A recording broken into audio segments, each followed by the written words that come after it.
Hello, everybody. Welcome back to the Story Darlings podcast. I am Sandra. And I'm Tara. And today we're doing a super fun episode, but we won't get into that yet.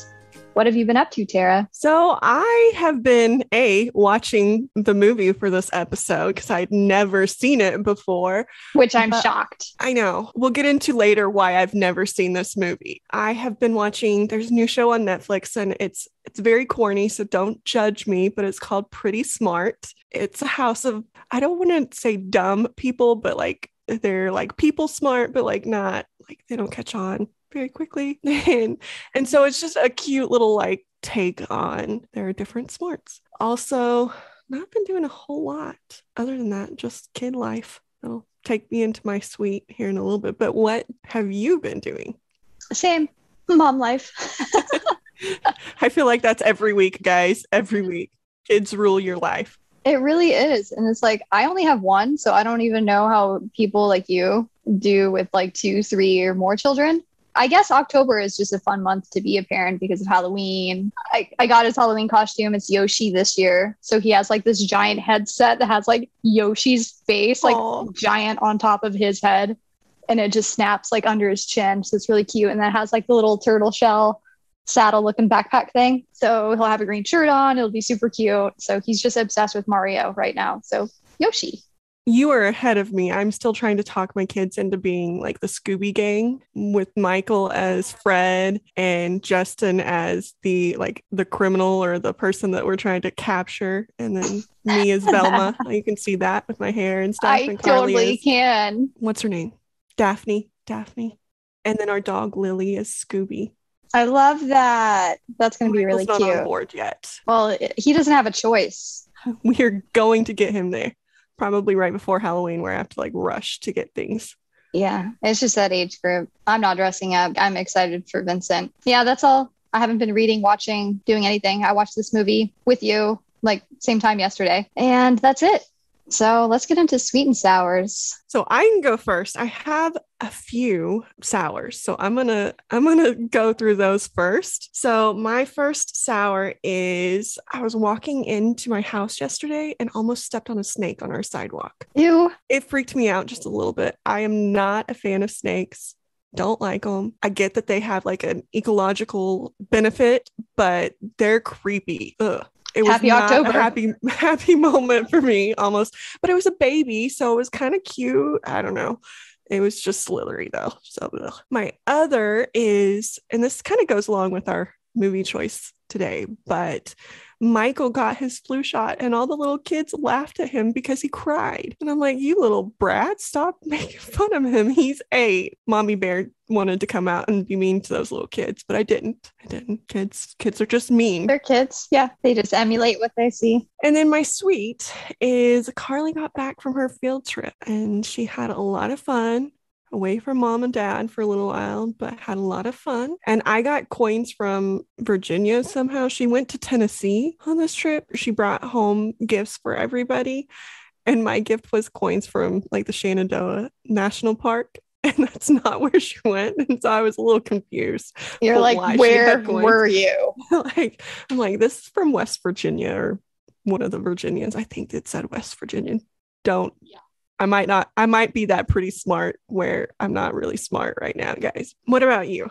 Kind of a sweet and sour mixed in one is, the whole Bella drama, my old dog and all that stuff. Did get her to the vet.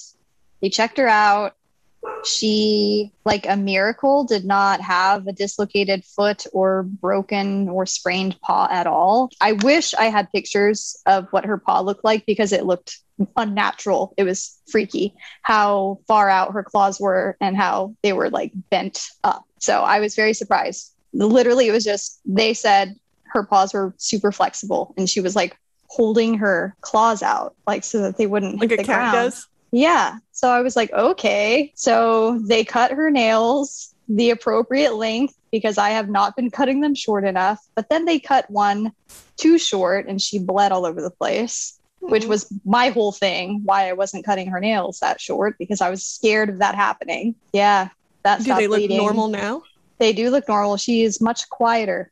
walking around, but she did get blood on the couch. She likes to hop on the couch when no one's home, and she got blood on the white couch because you know me, I have to have the most difficult color. Well, and I was about to say, if you know Sandra too, this is like grating on her nerves so bad. Sandra is like the cleanest person in the world.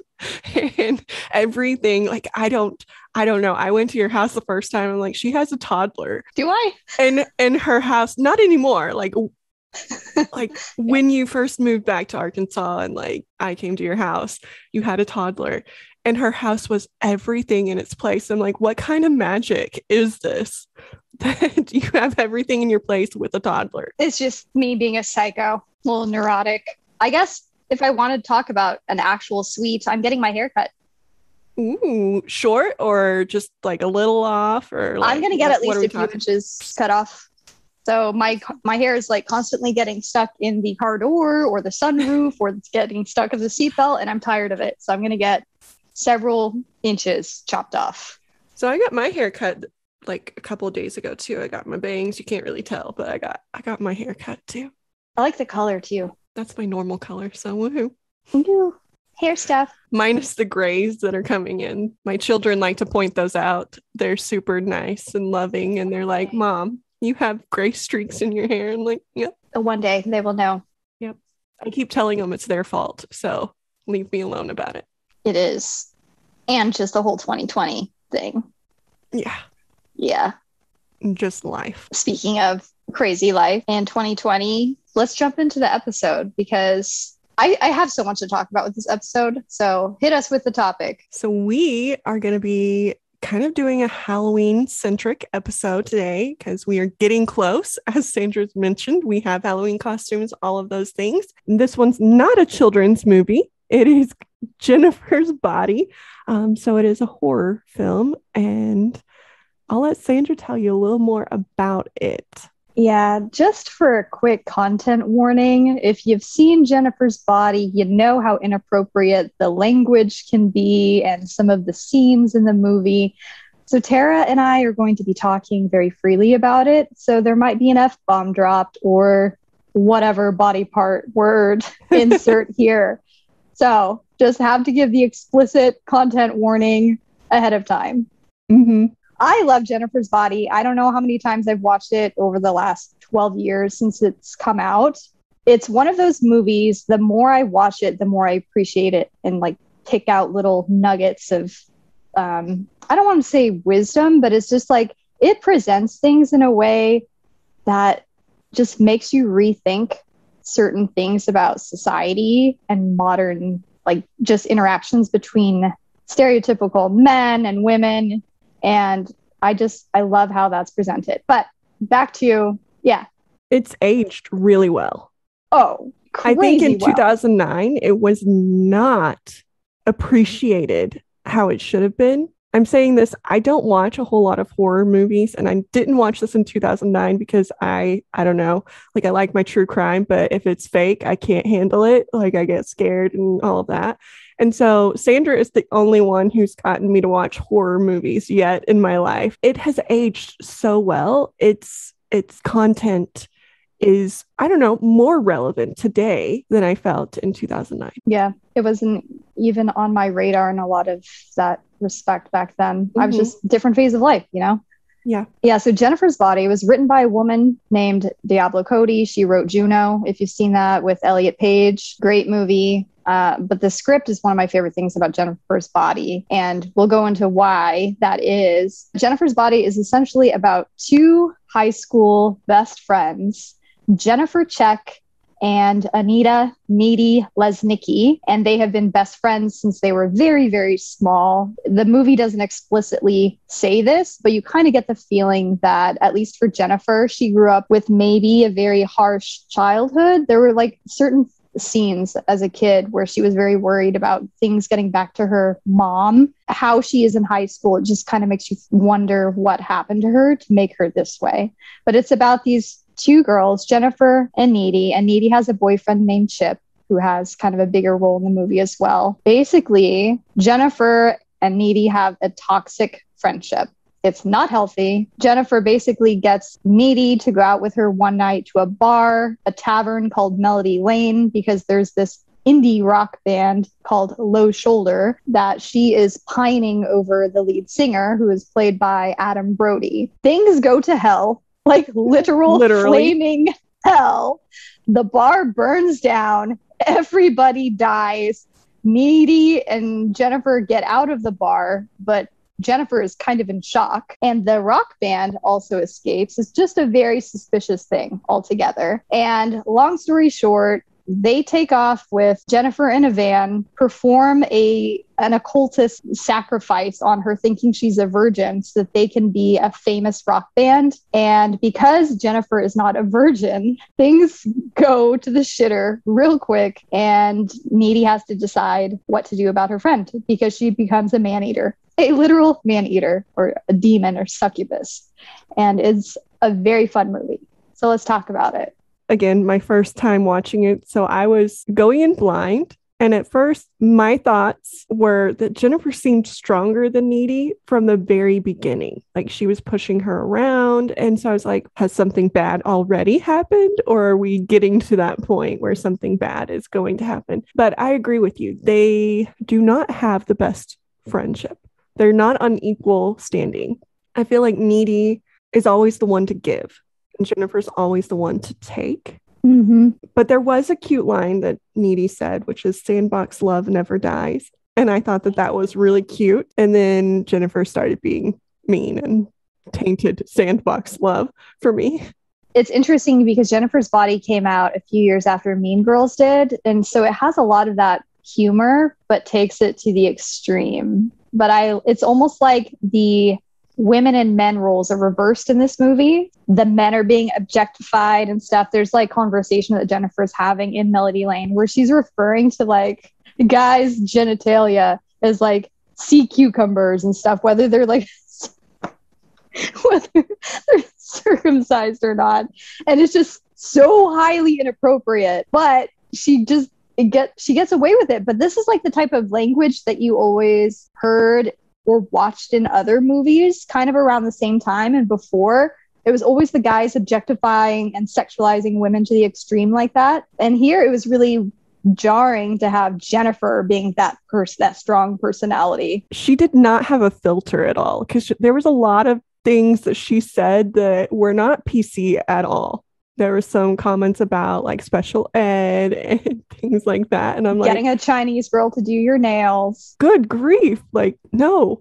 But then I think it's interesting that you say that she was objectifying the men, which she was. But the whole movie, I think, was pointing out the objectification of women. Like, there was a lot of slut shaming, even in like the band wanting and needing, and I use quotes on that, needing a virgin to do this sacrifice. And the fact that the Adam Brody, the lead singer of the band, is like, you know, she's definitely a virgin. She's one of those that like, you know, acts like she will, but won't, or whatever. There was a lot of objectification of women in there too, that I think it just wanted to point out that the shit happens. Yeah. So the writer, Diablo, she went to the University of Iowa. So I can only imagine when she was, you know, in school in, I don't want to say it's the Bible Belt, but it's probably part of it. I'm sure she went to school hearing a lot of this, even what Nikolai, the lead singer of Low Shoulder, calls Jennifer or refers her as, you know, the state fair butters queen. It's like, when I think of Iowa, I think of like state fairs and you know, just a smaller podunk towns. And that's basically what this movie is set in, a town called Devil's Kettle. Yeah, I agree with you on the sexualization and the objectification of women in this. And I think because the writer, she is openly has feminist ideas, and she was trying to like communicate that in the script, and I think she did such a fantastic job. Do you want to get into the cast? I know we've mentioned a couple of the characters, and you've mentioned Jennifer. So Jennifer is played by Megan Fox. Love her, but around that time was the same time that Transformers, her comments about Michael Bay and the kind of situation that was going on with her being sexualized in that movie. And then this is coming out right as that's blowing up. And if you remember anything about that time, people did not side with her. and did not give her the support that she deserved during that time. And then this movie comes out and it's basically kind of saying, hey, this shit happens. And so that's part of the reason it was not well received at the time, I think, because of her being in it and what was going on in her personal life at the time. It's just a view of the world at the time, too. This movie was supposed to be kind of calling out that behavior at the same time it was happening in the real life of the actress who played it. Yeah, society just wasn't ready to receive it back then. No. But I mean, all of the problems with Michael Bay and even her co-star with Shia LaBeouf, just the way that he's talked about Megan in interviews too, like referring to her as a unicorn and all this stuff. It's just like purely just external stuff. And you feel bad for her, but I think she's getting the last laugh now, right? Yeah. This is her time. And then Amanda Seyfried, or however you say her name, played Needy. I don't know who played Chip. Sorry, I don't remember his name. And then Adam Brody, like I said, played the lead singer of Low Shoulder. And then Colin was played, I don't remember. I know, I forget his name, but he's been in a lot of stuff. And that was what I was going to comment on. Both Amanda and the guy who played Colin were in Veronica Mars. My love of Veronica Mars is coming out.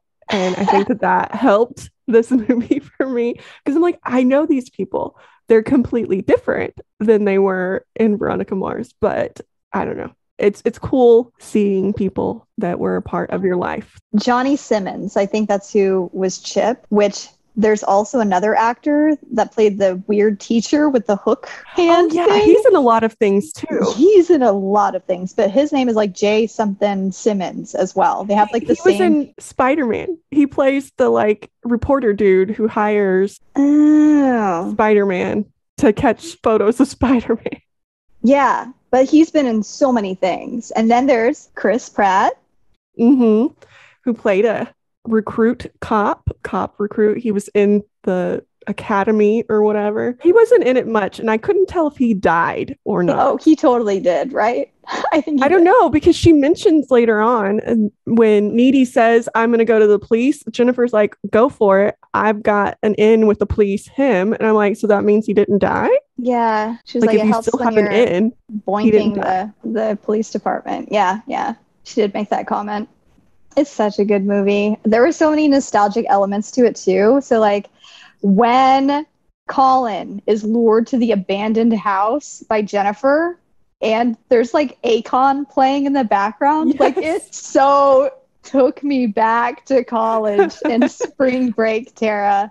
There's just like so many like certain things that she was wearing, like little itty bitty sweaters and the lip gloss and all of this stuff, the music, it just reminded me at that time, like cringingly so.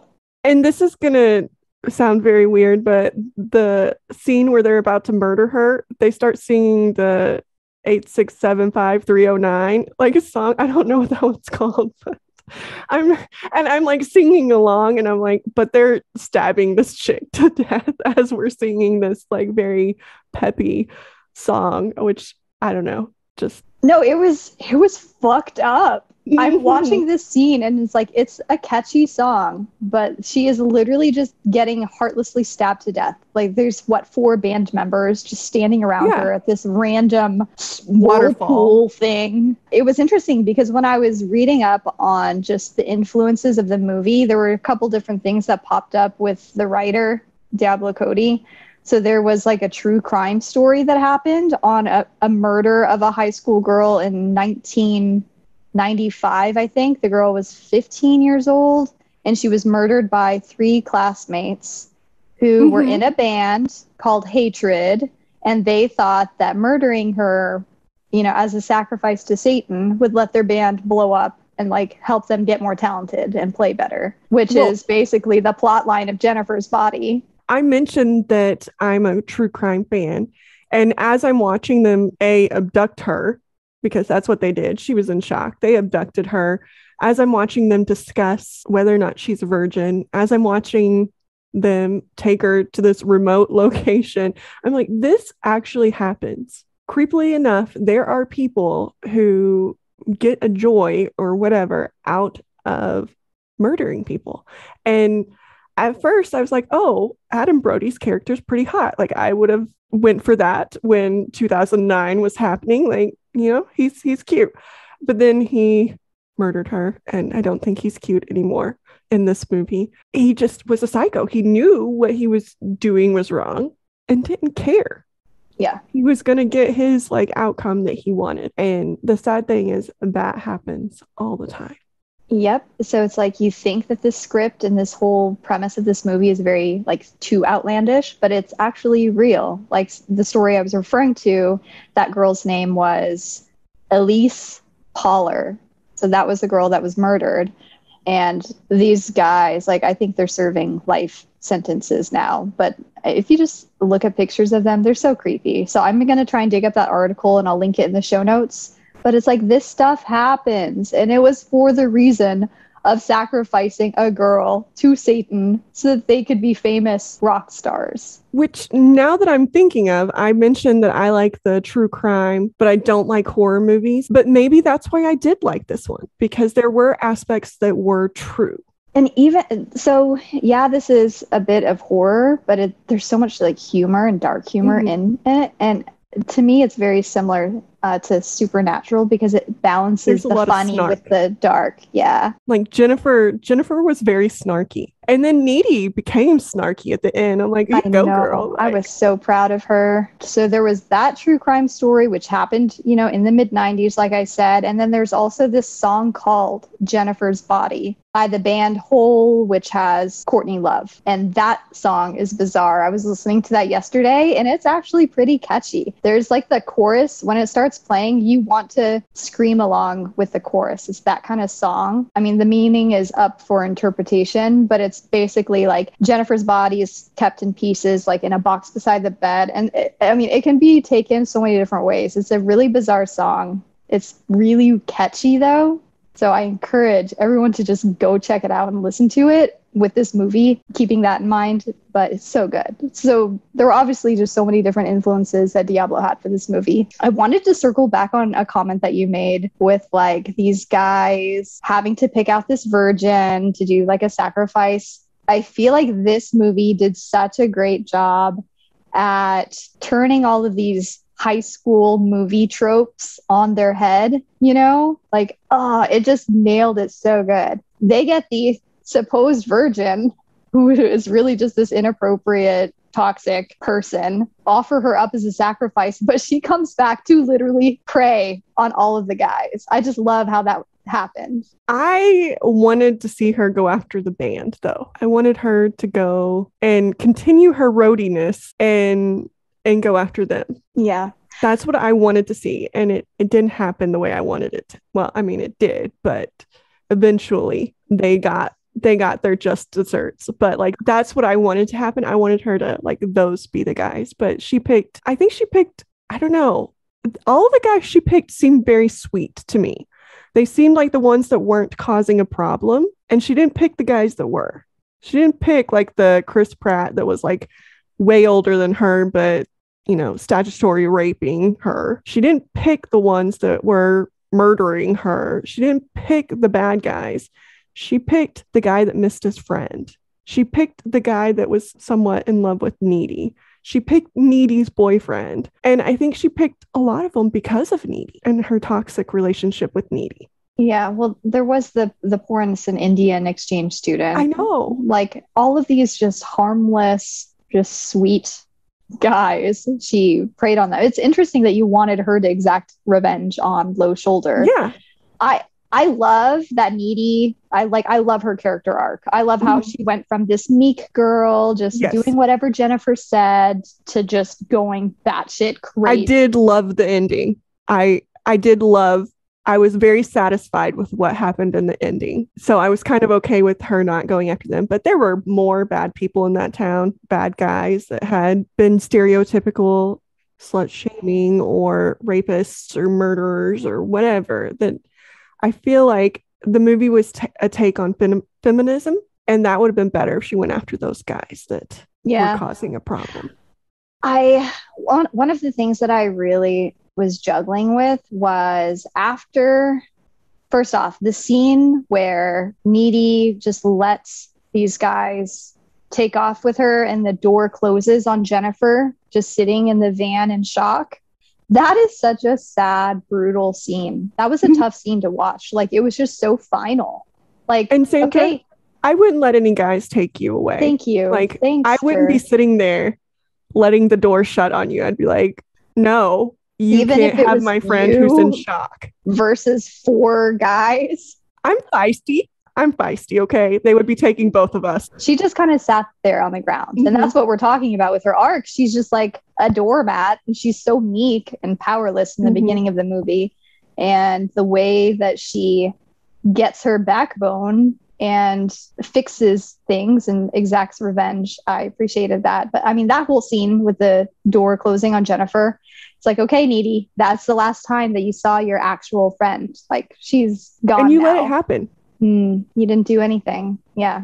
Like, you got her out of the bar, but then you didn't, like, she was obviously in shock. She could not function. I also found it very funny / I don't know, weird funny that she was trying to convince them that she was a virgin because she thought that that was the way out of it. Yeah. And what they actually wanted was her to be a virgin. Like, if she would have just told them, no, I'm not a virgin, they would have let her go and she would have been fine. That's a backwards slut shaming too. Usually it's they're calling you a slut and, you know, that's a bad thing. But in this case, being a slut would have been better. I'm trying to think of, there was like a scene, I mean, it's during the sacrifice and all this stuff, and she's like crying out, and then he just starts stabbing her over and over and over.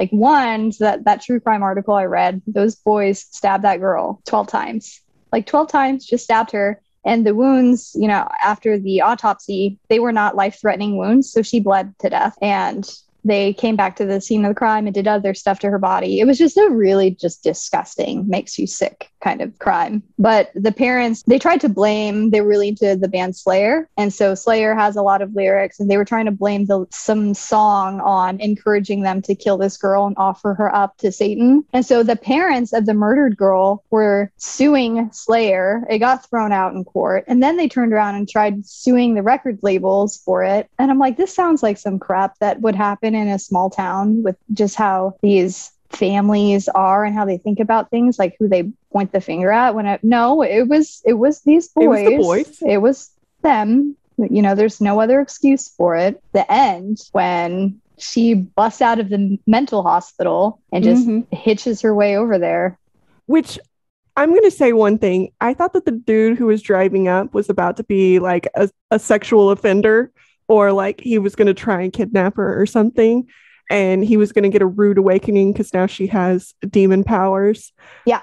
But he didn't. And one of my favorite lines came out of that scene, which is this is going to be their last show. Yes. Because she's about to go murder these boys. Yes. I loved that line. Yep. Because he was like, you must be a really big fan. She's like, yeah, this is going to be their last show. I love the show. It reminded me almost of like a Supernatural Trickster episode, what happened with the band. Because, yeah, they carried out this sacrifice to become a famous band. But then it's like they didn't make any deal. Like, they didn't set in stone how long they would be a famous band. And then they just immediately got murdered within months. And she used the same knife that they used. Yes. Did you see that? In Nikolai's character, that knife was left. I loved it.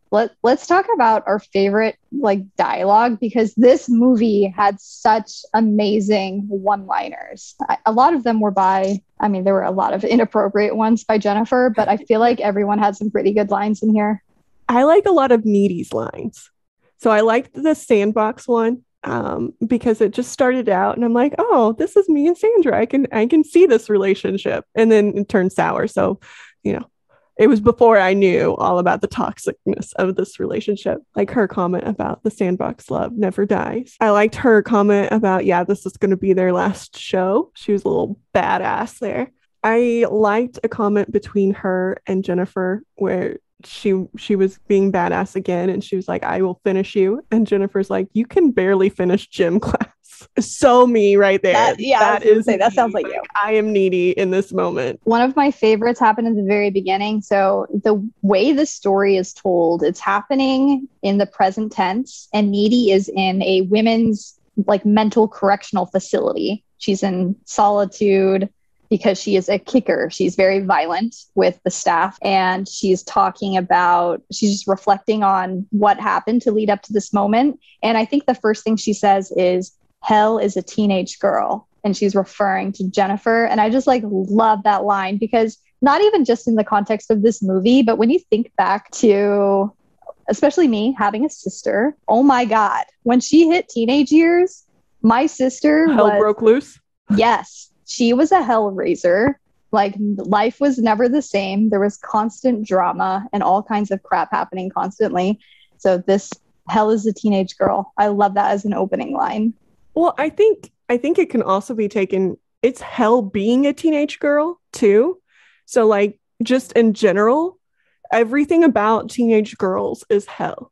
You're growing into your hormones. You have all of these boys and teachers and everybody telling you that pretty much everything you're doing is wrong in some way. Like, you can't wear spaghetti straps because the boys will get distracted, or you can't wear shorts because the boys will get distracted, or, you know, whatever. You're going through a period, and I don't know about you, but when you first start that period, like, you don't know what the hell's going on. You don't know how to make it stop. I bled through so many times and had to figure out how to get new clothes or whatever. And you're going through all of this at the same time. Girls are being mean to you. Boys are slut shaming you. It's just hell all around. Not even just, you know, the bitchy girl in high school who's just mean, thinks that they're the best and all of that, which is Jennifer, but everything else that's going on is just hell. Oh my God. Yes, I agree wholeheartedly with that. I appreciated that line too. That whole underlying thread of this movie was just, it captured that so well. I have notes here on favorite quotes. Some of them are just like stupid ones that I was laughing more than I probably should have been laughing. But it's like the first exchange between Jennifer and Needy in school at Needy's locker. And Jennifer just kind of prances up, you know, in her little tight outfit. And she's just like, "Hey, Monostat." And Needy's like, "What's up, Vagisil?" It's just like, I love those little quips between them. I also, and this is kind of I don't know, it's a dark take on a very funny line, but it's when Chip and Needy are talking about Jennifer being taken, and Needy is trying to figure out what to do. And so she's telling him, and he's like, "Well, what kind of car was it?" And she's like, "I don't know. An 89 rapist. Like, I don't know." It's like, stop asking stupid fucking questions, Chip. A friend was abducted. Help me. And yeah, like, do something. Stop asking all of these questions. In real life, that is important information to have, but I just like how quick she came back with, like, "I don't know." But like, he didn't have the social observation to know that that's not what she was looking for from you. That's not the kind of response that she was looking for. That's not what she needed from you. But poor Chip. Poor Chip. R.I.P.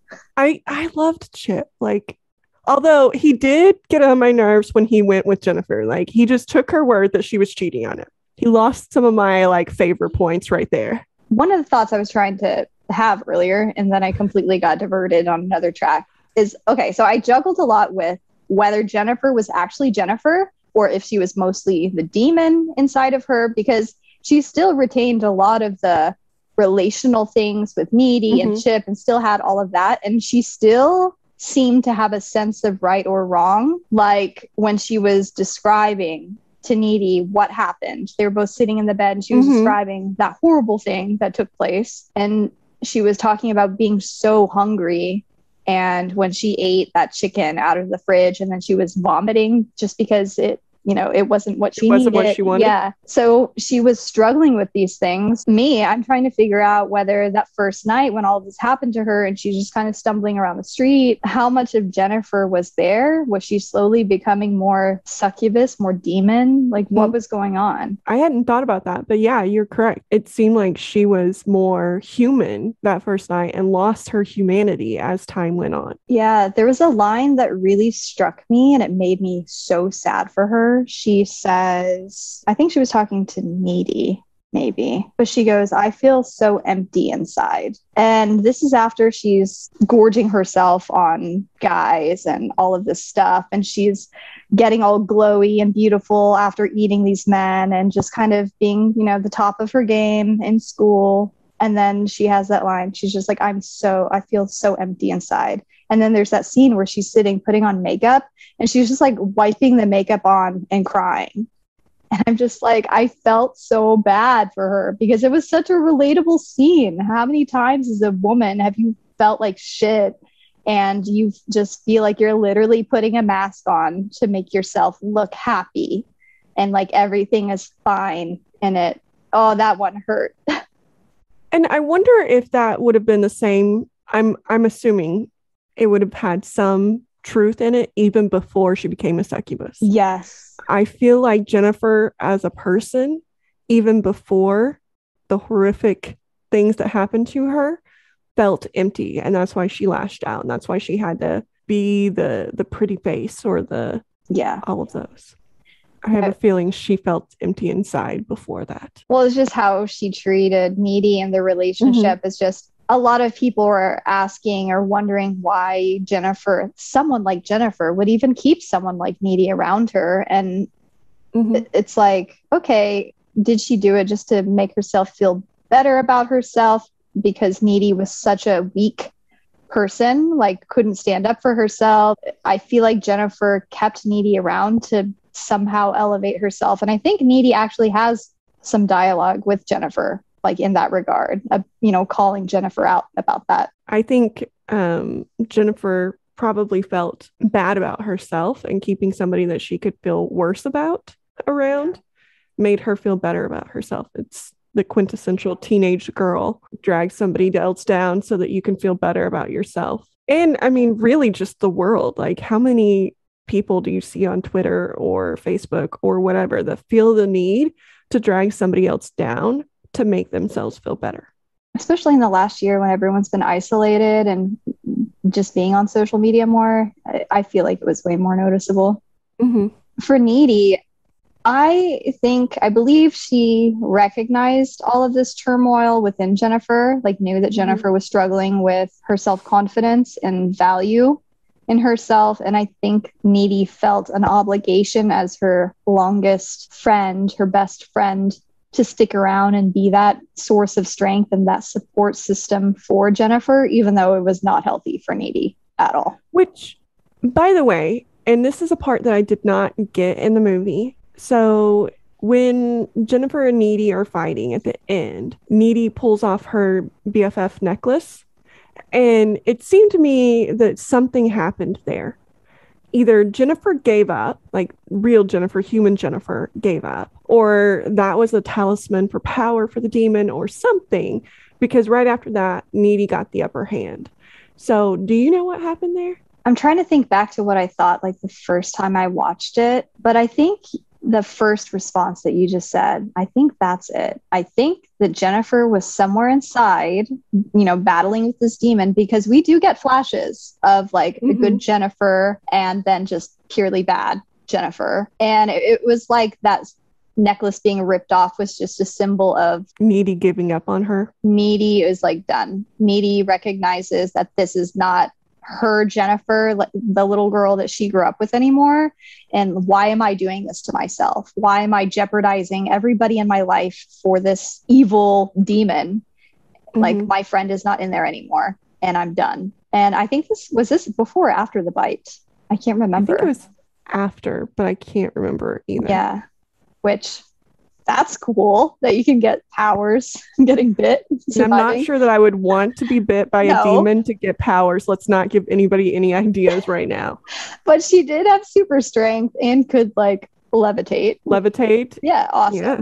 Well, and that's another funny line from the movie, because she levitates as she's attacking Chip, and Chip gets distracted as he's being murdered by the fact that she can fly, in his words. And Needy's like, it's levitation, chill a little bit. Like, because he's just thinking it's really cool. And she's like, she's trying to murder you and it's not that cool. She's just floating. Yeah. Poor Chip.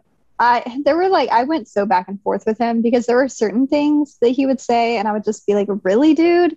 So like when Needy is describing how she needs to get ready to go out with Jennifer, but she can't wear this because like Jennifer always has to be the one that looks better. And if you like show your breasts, like it's not going to be, it's not going to turn out well. So she decides to cover up the tatas. And then she has like her midriff showing and wearing some really low rider jeans, because back in the day, low rider jeans were all the rage. Yeah. Where you bent over and your like thong is like showing in the back. Well, the tramp stamp had to show too, which is not an okay term, but that's what it was called. Yeah. Yeah. And so she's getting ready for this girls' night out with Jennifer, the Jennifer show. And Chip just looks at Needy and he's like, I can see your womb. Like, what the fuck is that? Like, womb? Really? Well, see, and I misheard that completely because I thought he said wound. And I was like, wound from what? I am so confused. It never registered with me before. But when I was watching it yesterday, I was like, he just said womb. Like, she is purely a baby making machine.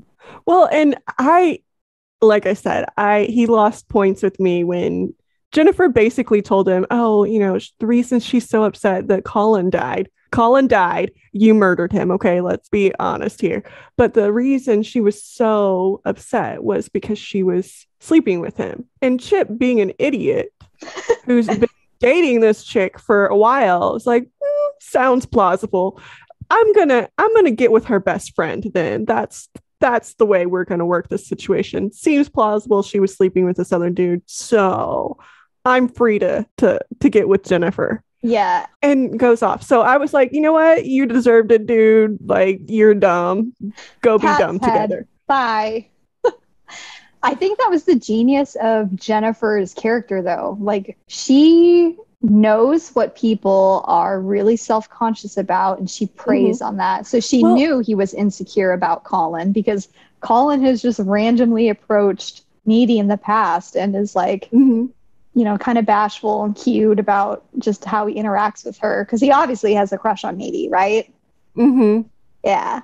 So I mean, Chip was so insecure about it. Jennifer knew, and she preyed on that. She was like a master manipulator in that sense. I think she was a master manipulator, and I think she got so good at it because she hid her insecurities. Yes. And so she was very good at seeing other people's. I don't know if you're anything like me, but like, I have an insecurity about my teeth. And so every single time I look at people's teeth, that's what I notice, because that's my insecurity. And so I think she had all of these insecurities from her childhood, or just her need to be the best.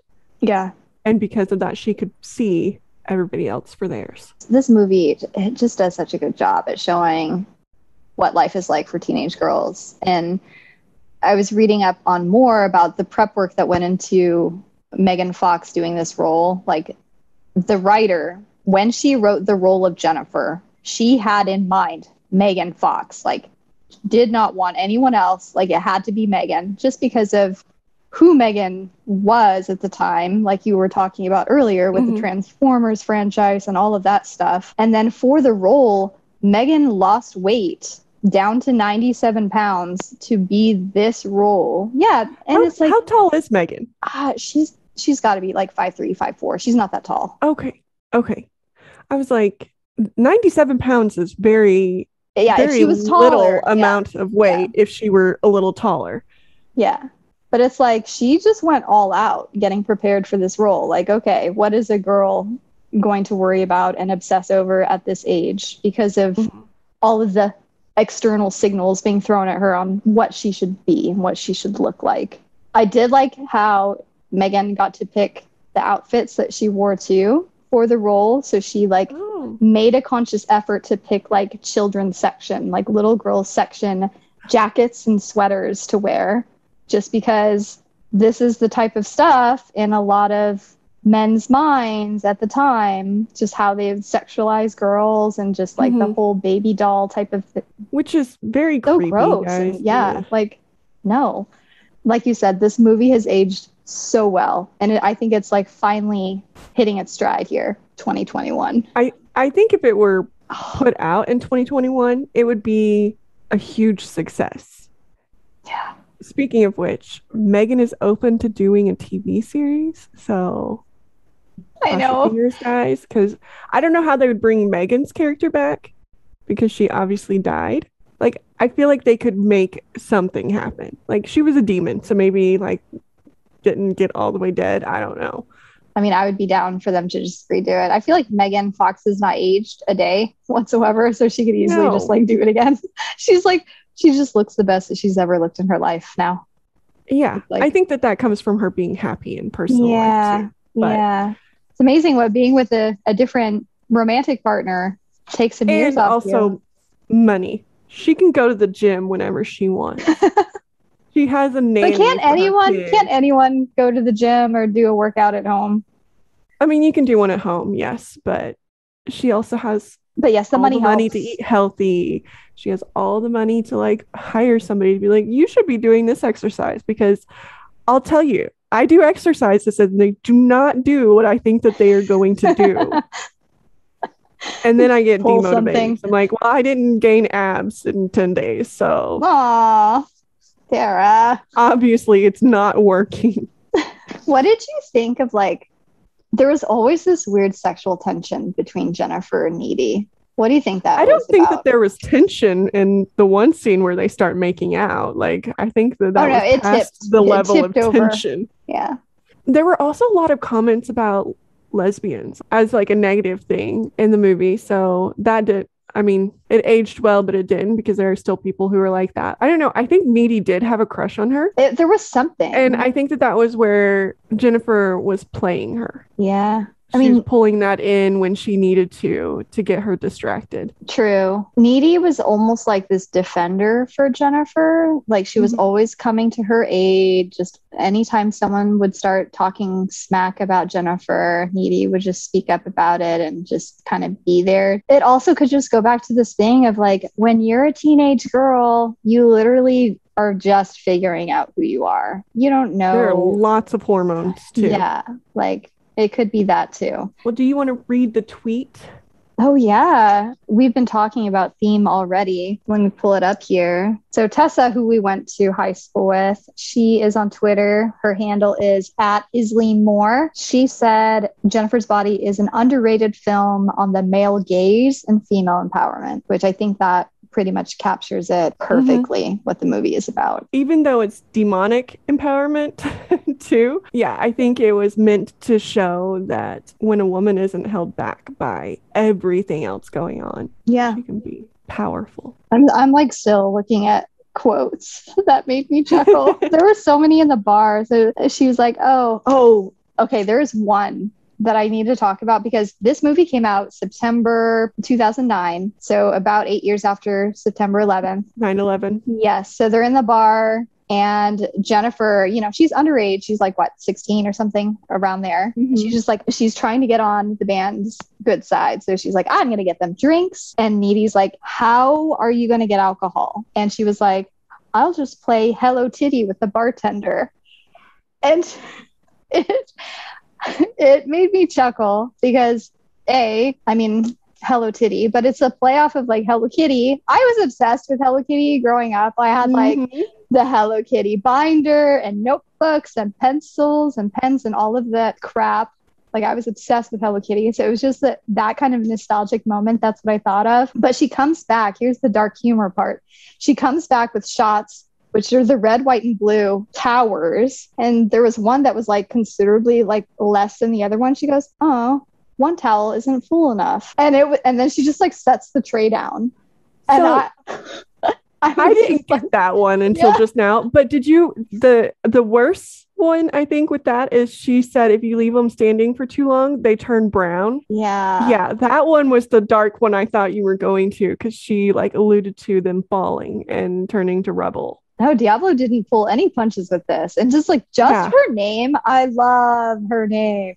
And just the fact that she wrote the script. I mean, there was another quote when Needy is just being a little more subdued about a situation. And we were talking about this one earlier. And Jennifer's just like, they're just boys, morsels. We have all the power. These things. And she's like grabbing Needy's breasts and just like squeezing them.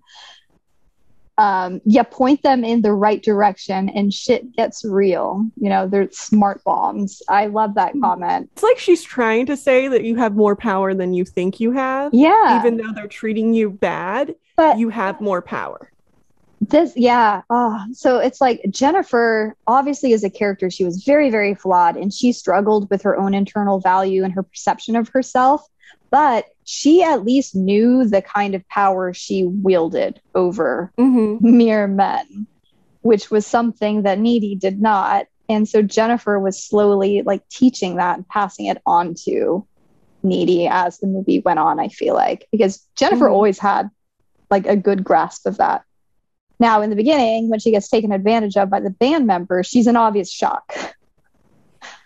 Yeah. But would she have went even if she wasn't in shock? Because it seemed like she was really into it. I don't know. Prior to the fire. Like, we'll never know. You just never know whether or not she would have actually went, even if she wasn't in shock. Yeah. Even the fire, like, so they caused it, right? They did something with the wiring. I don't know. It felt like a very paranormal type of thing, but yeah. Yeah. And I was a little confused from the beginning because I was like I said, Jennifer seemed stronger. So did she already have something going on? Did she cause the fire? Oh, when she like shoved her into the locker, that scene. Like, and then when she like shook her hand or was holding her hand and then let go, like Needy had white marks from how strong she was holding on to her hand? Or was that more like an interpretation of Jennifer needed Needy, so she was holding on tight? Yeah. Like, you don't know. Was it more the like sinister thing? Or was it more like she needed her? And then just the name Needy. Like, Needy was needy. She was. This is not a healthy relationship, guys. A friendship. And I'm just like, it was so destructive. Maybe that was it. Yeah. They had such like a parasitic relationship. It was not good. I'm so glad we weren't that way. Although you did call me a nerd earlier, so. It was lovingly. Rude. Well, final takes. Oh, one thing I did want to kind of touch on before we ended this was this whole like Christianity aspect that was woven out like throughout it. It's like you have the band member that's trying to, you know, serve Satan to get what they want.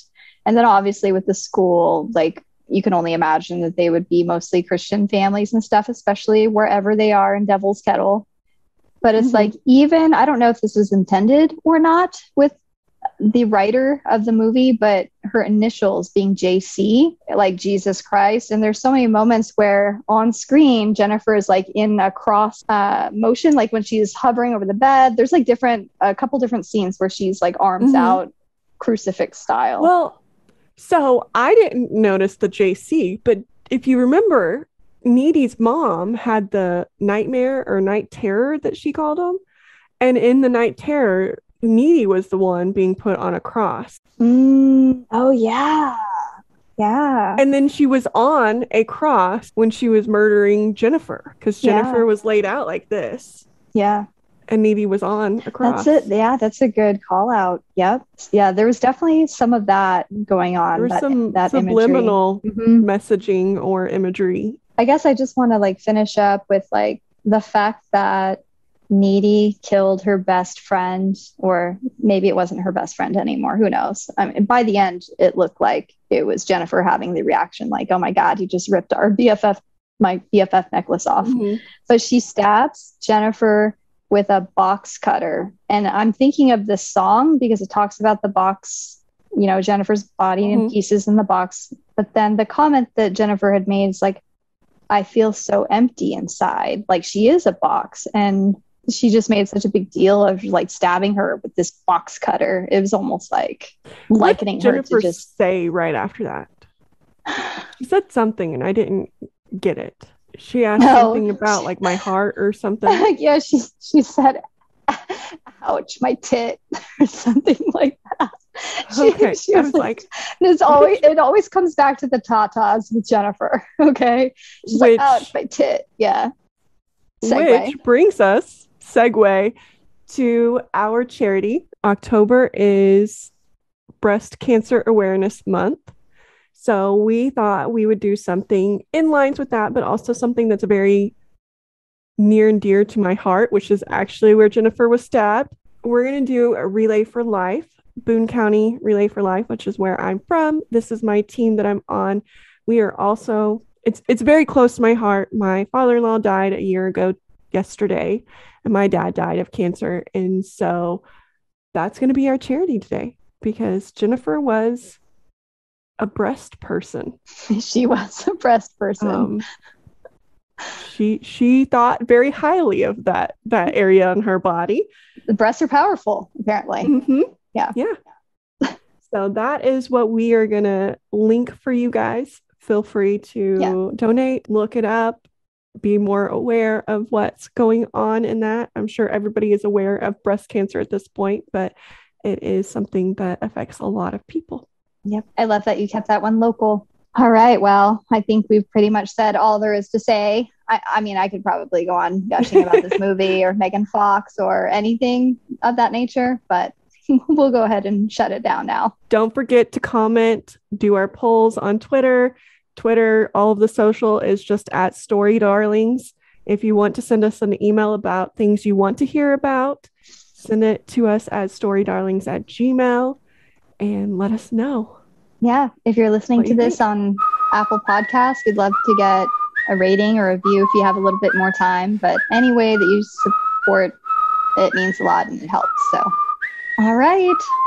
Thanks for listening. We hope you enjoyed talking about Jennifer's body and Halloween, by the time this comes out, it's going to be 6 days a week away or something. Yeah. Yep. So happy Halloween. Yay. Okay. Bye. Bye.